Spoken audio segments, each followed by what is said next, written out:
पीले दांत वाली बहू। रंजना कभी ब्रश नहीं करती थी। उसे कितनी बार उसके माँ बाप ने डांटा, लेकिन उसका कोई असर उस पर होता ही नहीं था, जिस कारण से उसके दांत पीले पीले हो जाते हैं। शादी के बाद अरे बहू, वैसे तो तुझ में कोई कमी नहीं है, पर तेरे दांत इतने पीले कैसे हैं बेटा? कैसे मतलब? कोई सर्जरी थोड़ी ना कराई है। वो तो क्या नाम, मैं ब्रश नहीं करती थी तो पीले हो गए। अब क्या करूं? आप कहें तो लाल करवा लूं या फिर काले? यार ये क्या है, क्यों माँ से लड़ रही हो? लड़ रही हूँ? अरे मैं लड़ रही हूँ या ये बोल रही है कि दांत पीले हैं, पीले। अरे तपस्या थोड़ी ना की है इन्हें पीले करने के लिए। बकायदा ब्रश नहीं किया है 20 साल तक, तब जाकर। छी, कैसी बात कर रही हो? ये उस वक्त तो पीले नहीं थे जब हम लोग तुम्हें देखने आए थे। अरे तब साफ करवा लिया होगा डेंटिस्ट के पास जाकर। अब देखो कैसे पीले पीले लग रहे हैं। रंजना सास की तरफ गुस्से से देखती है। फिर शुरू हो गई पीले पीले पीले।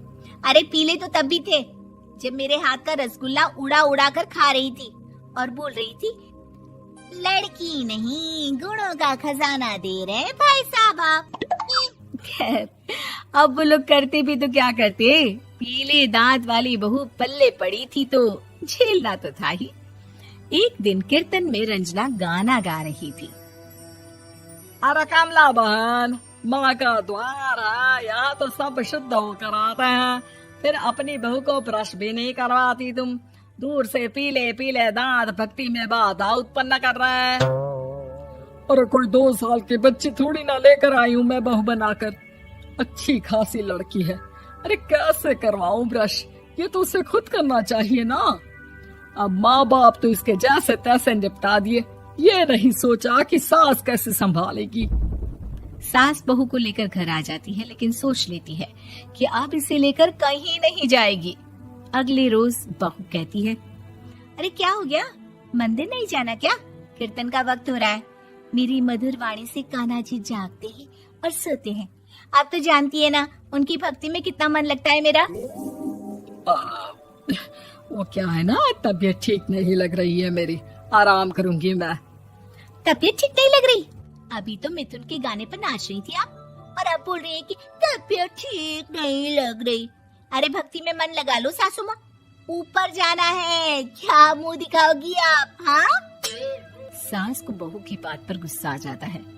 मैं क्या मुंह दिखाऊंगी, इसकी चिंता तो ना कर, समझी? अपने मुंह की चिंता कर, जो ये पीले पीले दांत लेकर हर जगह पहुंच जाती है। पता है लोग कितना मजाक बनाते हैं। ना जी ना, मैं नहीं जाना कहीं तेरे साथ।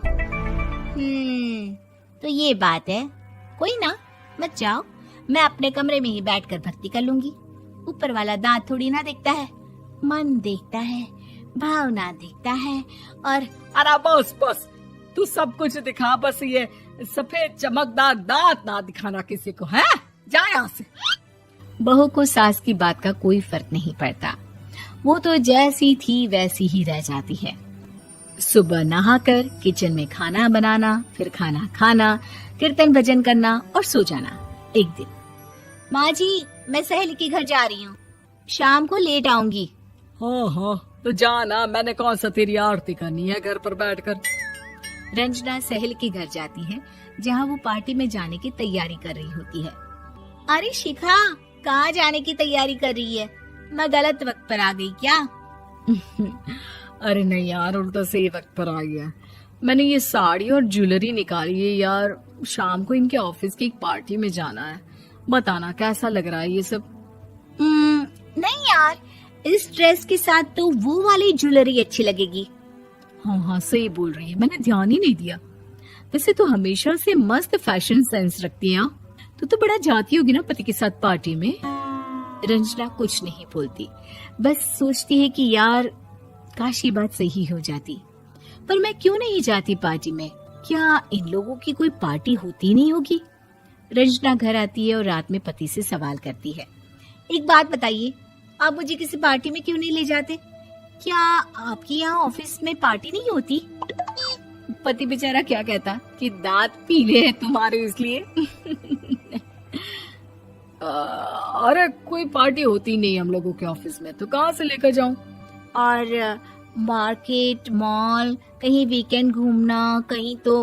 अरे यार सारे हफ्ते में एक छुट्टी मिलती है, तो सोचता हूँ कि आराम ही कर लूं। क्यों? रंजना मन मार के रह जाती है। पहले कभी सास के साथ मंदिर जाया करती थी, लेकिन वो भी सास ने ले जाना बंद कर दिया। घर बैठी बैठी रंजना बोर हो जाती है। तभी उसे आइडिया आता है और वो मायके जाने का सोचती है। सासू माँ, 2 दिनों के लिए मम्मी के घर जा रही हूँ। अच्छा ठीक है, आराम से जा। और हाँ, माँ से कुछ अच्छी आदत सीख कर आना कि कैसे शरीर के हर भाग की तरह दांतों की सफाई भी जरूरी होती है, समझी? शुरू हो गई ना आप। वो लोग आपकी तरह नहीं है कि छोटी छोटी बात का बतंगड़ बना दे। उन लोगों के लिए मैं मायने रखती हूँ, ना कि मेरे पीले पीले दांत। रंजना माँ को बिना बताए उन लोगों को सरप्राइज देती है, लेकिन जैसे ही वो दरवाजे पर पहुंचती है, अंदर देखती है कि घर वाले कहीं जा रहे होते हैं। अब माँ, काश रंजना दीदी के दांतों वाली प्रॉब्लम नहीं होती, तो वो भी हम लोगों के साथ चलती ना बुआ जी की बेटी की शादी में। हाँ बेटा, लेकिन अब उसे कौन समझाए कि उसको उसके पीले दांत नहीं दिखते, लेकिन उसके आसपास के लोगों को कितना एम्बैरेसिंग फील कराते हैं। मुझे तो कितनी बार उसके स्कूल की टीचर ने शिकायत की कि उसके साथ कोई लड़की बैठना भी नहीं चाहती, और ना ही कॉलेज में कोई उससे बात करना चाहता था। लेकिन पता नहीं क्यों उसे ये बात समझ में ही नहीं आती। कोई कमी नहीं है उस लड़की में, बस यही कि दांत पीले हैं। वो तो भला हो जीजा जी और उनकी माँ का, जो दीदी को जैसी है वैसे ही रखा हुआ है। रंजना को अपने घर वालों की बात सुनकर बहुत दुख होता है। वो सोचती है कि वो क्या करे, लेकिन फिर वो सीधा डेंटिस्ट के पास जाती है, अपने दांत चमकाती है और कसम खाती है कि वो रोज ब्रश करेगी। अरे क्या हो गया? तुम तो 2 दिनों के लिए गई थी ना, पर कोई ना, अच्छा है, चलो आ गई तो। रंजना सास के सामने आकर खड़ी हो जाती है और पूरी स्माइल करती है, उसके चमकदार दांतों को दिखाती हुई। हैं? चले मंदिर? माँ, मुझे माफ कर दीजिए, मैंने आप लोगों को बहुत एम्बैरेसिंग फील करवाया। मैं आज से रोज ब्रश करूंगी।